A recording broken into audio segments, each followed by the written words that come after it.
Good morning. Good morning from my kitchen.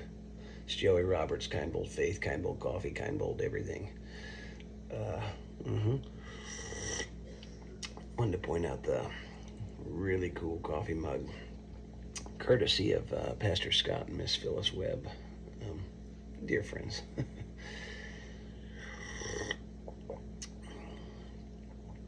Wanted to take just a look this morning, like I do every morning, at the Word of God. I want to look at Proverbs chapter 18, verse 6. It says, "A fool's lips enter into contention, and his mouth calleth for strokes." It also says in another translation, it could be the Amplified, says, his mouth invites a beating.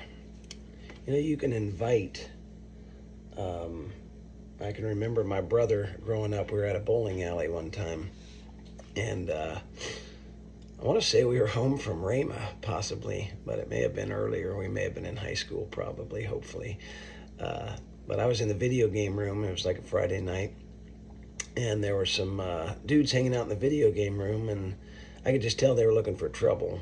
They were all hopped up on something, probably alcohol or who knows. And one of them, I think, had already kind of, I don't know, made a remark or said something, just looked agitated and looked like they were looking for a fight. Guys who go to the bowling alley, get wasted, and look for a fight. And anyway, country boys having fun. I don't know. But anyway, my brother came into the game room, and he got on a pinball machine or something, and somehow him and one of these guys got into it. And definitely the fault of the initiator was definitely the drunk guy, one of the drunk guys. But I could tell they were part of a larger group. I'd already seen them going back and forth from one of the bowling lanes, and what I could tell was there's probably 6 or 8 of them, and there was only 4 of us. And so they were definitely looking for something. And anyway, my brother went back and forth with words, and they got in each other's face over nothing, like usual. But I looked at my brother and I said, "Hey, these guys are looking for a fight." And anyway, next thing I know, we're out front of the bowling alley, and all of them are out there, and there's 4 of us out there. And here I come in, I'm trying to be the peacemaker.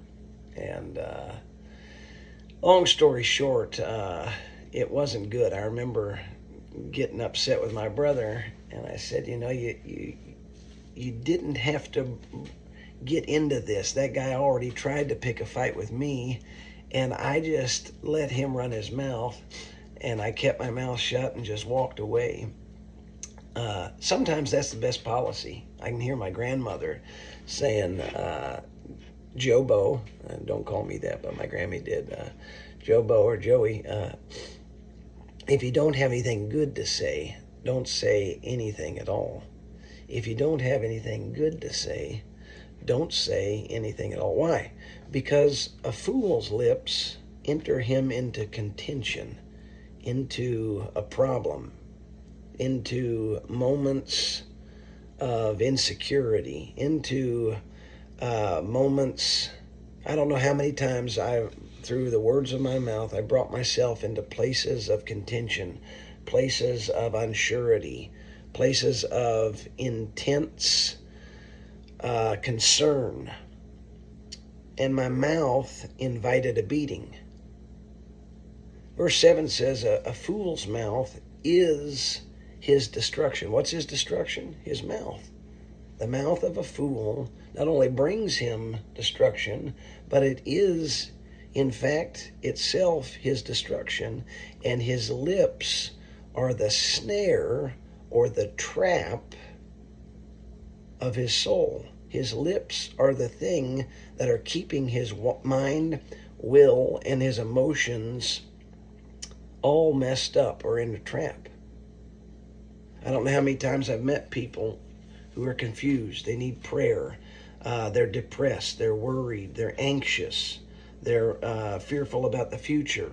They're constantly in regret about the past. And more often than not, I'd say almost every time, the root of their problem is in their mouth. No matter what's going on in their world, the root of the problem is in their mouth. People who are always in a fight, people who are always in a brawl, people who are always having trouble with other people who are always gossiping, people who are always, it's everybody else's problem. More often than not, almost 100% of the time, the root of their problems is not people, it's their own mouth.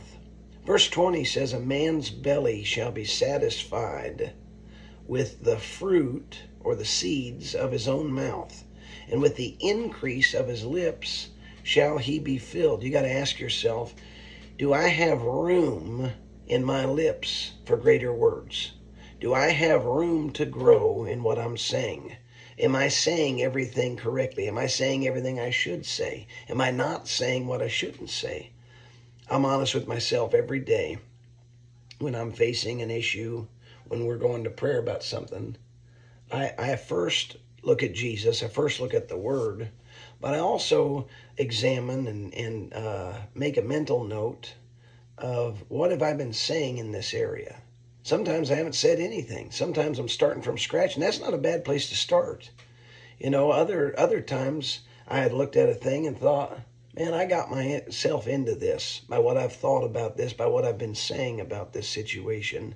And I'm not going to say those things anymore. I'm not going to talk negatively about my situation. From this moment forward, I'm going to start talking positively about this thing I'm believing God for, about this thing, even in sticky, tough situations. I'm going to start thinking and talking positively. I'm going to change the way I've been thinking by changing what I'm saying. And by changing what I'm saying, I'm going to begin to change what I'm thinking, and vice versa, and so on and so forth.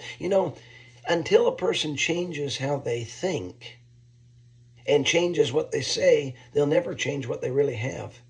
And whatever they have, whether it be good or bad, if what they have momentarily is good, they won't know how to keep it because of what they've been thinking and what they've been saying. It is possible to change how you think. It's possible to change how you think. It's also possible to change the way you do and change what you have by changing what you say.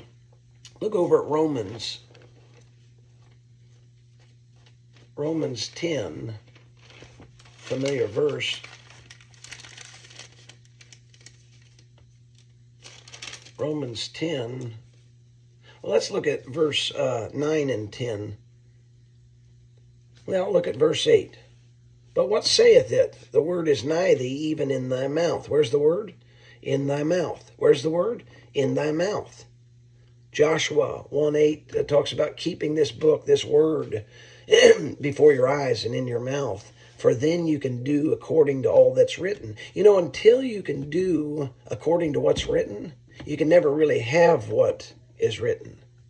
Keeping the word in my mouth, keeping the word before my eyes, surrounding myself in the word, allows me to obey the word. I can't obey something I don't know. Keeping the word before my eyes. A few weeks ago I was asked to speak at church. I took everybody a dry erase marker for the purpose of keeping the word before their eyes. My wife and I, we do something in our house. We write scriptures. We write scriptural confessions on a mirror, on the mirrors. Also, you can see probably behind me there, those scriptural confessions, right there. Those cards on my refrigerator. Those are there to keep the words before my eyes. One says, I cooperate with the spirit of faith, not the spirit of fear, 2 Timothy 1:7. Philippians 4:19, the Lord is our supply. We are well supplied, and we only look to Him. We only look to Him. There's all kinds of things that want to get your attention, all kinds of distractions, all kinds of people and advertisements, and all kinds of things are being thrown at us to get our attention. Unless we say that we're going to focus on God and we continually say that my focus is on the Lord, our focus will tend to wander off.